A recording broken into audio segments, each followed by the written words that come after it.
Il y a tout juste 26 ans, débarquait dans nos salles obscures l'un des films de science-fiction les plus incroyables et appréciés de tous les temps. Son nom, Terminator.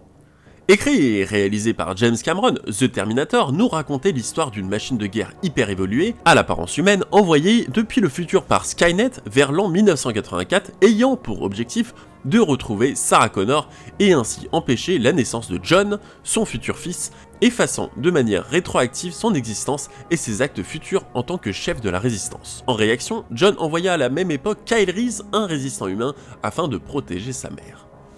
Tout droit sorti de l'imagination de James Cameron, Terminator deviendra un énorme succès, révélant par la même occasion un jeune acteur du nom de Arnold Schwarzenegger. Postulant à l'origine pour le rôle de Kyle Reese, il finit par obtenir le rôle du T-800 après que certains grands noms de l'époque furent envisagés, comme Mel Gibson, O.J. Simpson ou même Sylvester Stallone. Le rôle de Kyle Reese, quant à lui, fut interprété par Michael Biehn, qui au premier abord refusa le rôle trouvant le film trop stupide, puis finissa par changer d'avis à la rencontre de James Cameron. Pour finir, dans le rôle de Sarah Connor, on trouve Linda Hamilton, qui fut choisie quant à elle presque instantanément. À sa sortie, le film est un succès inattendu. Dans l'ensemble, les critiques approuvent les scènes d'action retentissantes ainsi que le rythme rapide et stressant du film. Le succès critique et commercial de Terminator donne lieu à une suite également réalisée par James Cameron, Terminator 2, le jugement dernier, sorti en 1991, qui recevra un accueil positif similaire. Voici donc ce qu'il faut savoir, mais en définitive, qu'est-ce que moi j'en pense ? Je suis personnellement un grand fan de la saga Terminator et n'en déplaise à beaucoup, j'aime à peu près tous les films de cette épique licence. Subjectivement, Terminator 2 restera mon favori, sûrement parce que c'est le film avec lequel j'ai découvert cet univers, ou peut-être que c'est parce que j'avais environ le même âge que John Connor lorsque j'ai découvert le film pour la toute première fois. Qui ne s'est jamais imaginé être à la place de ce gamin et d'avoir son propre Terminator ? Ou peut-être simplement que j'aime le ton du film, mélangeant une intrigue assez imaginative, de l'humour et quand même pas mal d'action. On arrive dans les sujets qui fâchent. J'ai aimé Terminator 3. J'ai aimé son histoire, tournant autour de pré-guerre nucléaire, ses scènes d'action dantesques, son humour parfois un petit peu burlesque, mais surtout, j'ai aimé sa fin. Une fin décevante, une fin avec un goût amer, pleine de déception et de prise de conscience pour le personnage de John Connor qui, malgré les années à avoir combattu Skynet, se retrouve malgré lui obligé de survivre à l'apocalypse, comme si c'était sa destinée. Sa seule raison d'être jusque-là. Une fin qui divise, qui déçoit, mais en définitive, le contraire d'un happy end, et ça, j'aime beaucoup. On arrive maintenant au film qui a déçu grand nombre d'entre vous, Terminator Renaissance. Réputé pour être le pire film de la saga et en totale incohérence avec Terminator 3. Originalement, le projet Angel était un projet de film comprenant deux films. Terminator 3, le soulèvement des machines, montrant la première bataille entre Skynet et les humains, ainsi que Terminator 4 qui devait montrer la guerre dans un futur aperçu brièvement dans Terminator 1 et 2. Alors que le réalisateur et une partie du casting de Terminator 3 est prêt à rempiler pour un quatrième film, la production annonce que Arnold Schwarzenegger, immense star et rôle principal du film, devenu gouverneur depuis lors, ne sera que dans quelques rares scènes. Le projet est alors modifié, puis abandonné quelques mois plus tard, après de multiples histoires de droits sur la licence, passant d'un studio à un autre, puis d'un autre studio à encore un autre. En 2007, bien des années plus tard, l'idée d'un nouveau volet est remis au goût du jour. Réalisé par Maggie, avec Christian Bale en tête d'affiche, ainsi que Sam Worthington, un jeune acteur peu connu à l'époque, et fortement recommandé à Maggie par James Cameron. Personnellement, je vous le dis, je l'assume haut et fort. J'apprécie vraiment ce film, je répète, j'apprécie vraiment ce film. Terminator Renaissance tente par bien des aspects de proposer une nouvelle histoire, une nouvelle intrigue, numériquement quand même à couper le souffle pour l'époque. Terminator Renaissance a le mérite d'exister et développe un monde post-apocalyptique tant demandé par les fans de la franchise. Le film n'est évidemment pas exempt de tout défaut, assez cliché par moments avec des situations ou des scènes légèrement ridicules ou même quelquefois des dialogues pas terribles, le quatrième film reste pour ma part assez différent et assez surprenant de ses prédécesseurs. Avec un ton drastiquement différent de ses trois premiers volets, ce film se veut davantage plus sérieux, plus réel, plus terre-à-terre, en définitive plus factuel. Je pense honnêtement que Terminator Renaissance a souffert de sa com des plus mauvaises, en grande partie liée au scandale opposant l'acteur Christian Bale et le directeur de la photographie. La scène finale, avec le double numérique du T-800 en mode remplacement de visage, est honnêtement à vomir. Mais se trouve là beaucoup plus pour le côté fanservice que pour servir l'histoire à proprement parler. Je regrette personnellement qu'il n'y ait eu aucune suite à ce projet, très emballé par l'univers dévoilé et l'histoire autour de Kyle Reese. Mention spéciale pour la bande originale signée Danny Elfman qui, pour moi, signe dans ce film l'une des meilleurs scores de toute la saga. On arrive au dernier film avant Terminator Dark Fate, on parle maintenant de Terminator Genisys.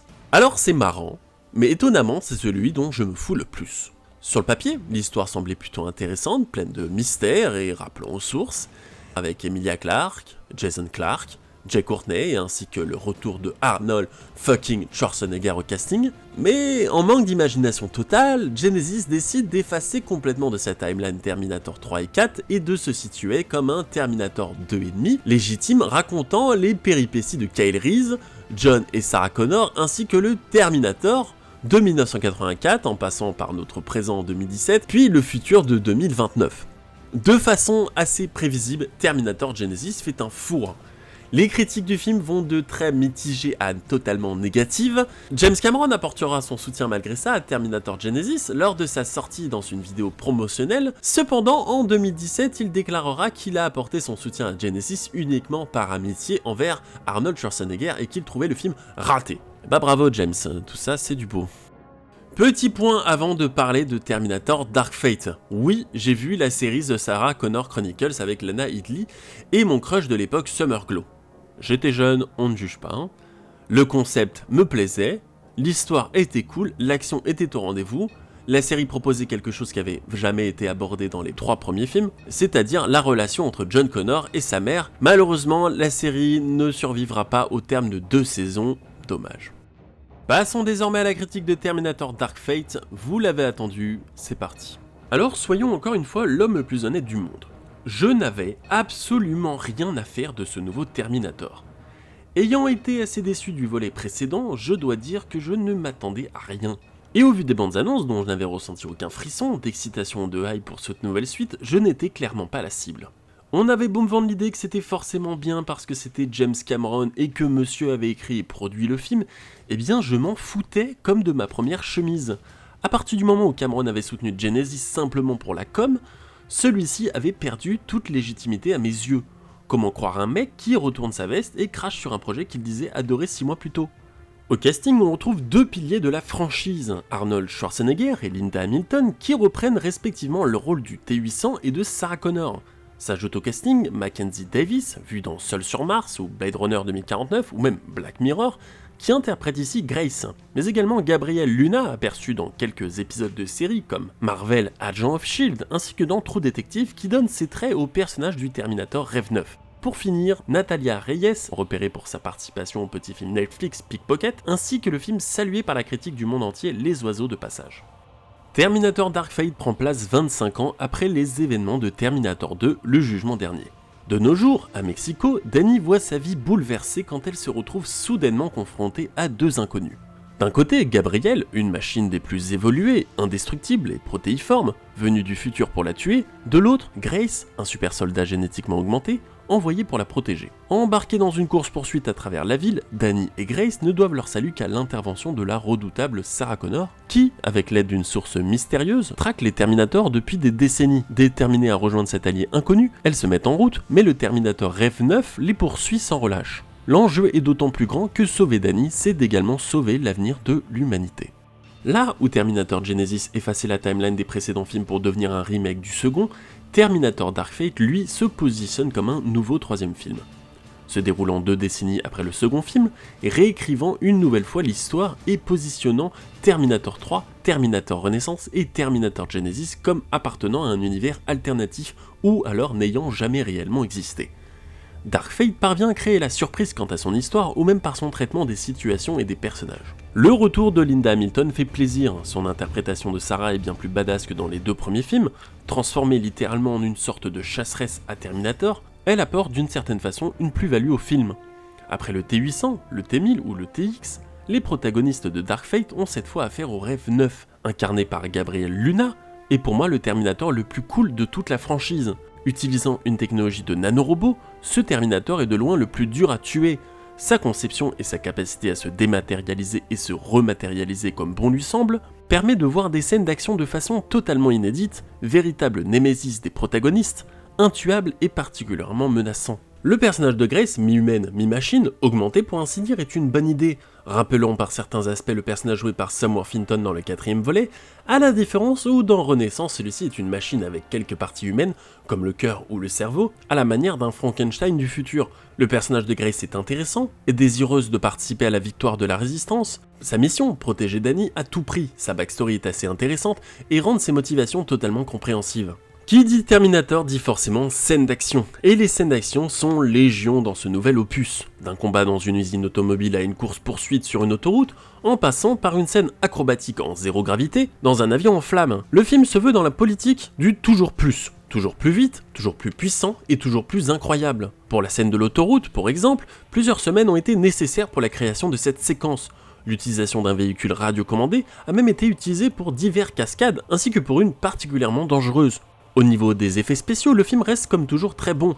Les scènes d'action sont dantesques, malgré quelques scènes de combat entre deux Terminators que je trouve légèrement trop CGI au début du film. Afin d'entrer réellement dans le vif du sujet, je dois forcément spoiler, donc si vous voulez pas être spoilé, référez-vous au timecode juste ci-dessus pour passer ce moment de la vidéo. Si vous êtes toujours là, c'est que je considère que vous avez vu le film, ou alors que ça vous est totalement égal. Bref.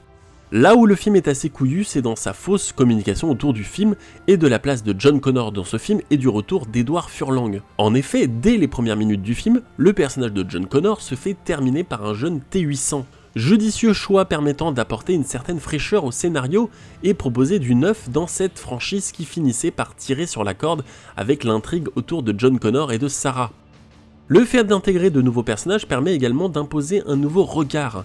Le reveal de l'importance de Danny dans le futur me plaît beaucoup, excite John Connor et place à une leader de la résistance. J'ai ma foi très peur de l'accueil que ce film va recevoir. Afin de se séparer un maximum du reste de la franchise, le scénario de ce nouveau Terminator part dans une direction totalement assumée par son scénariste, avec un semi-reveal du Terminator qui fonde une famille.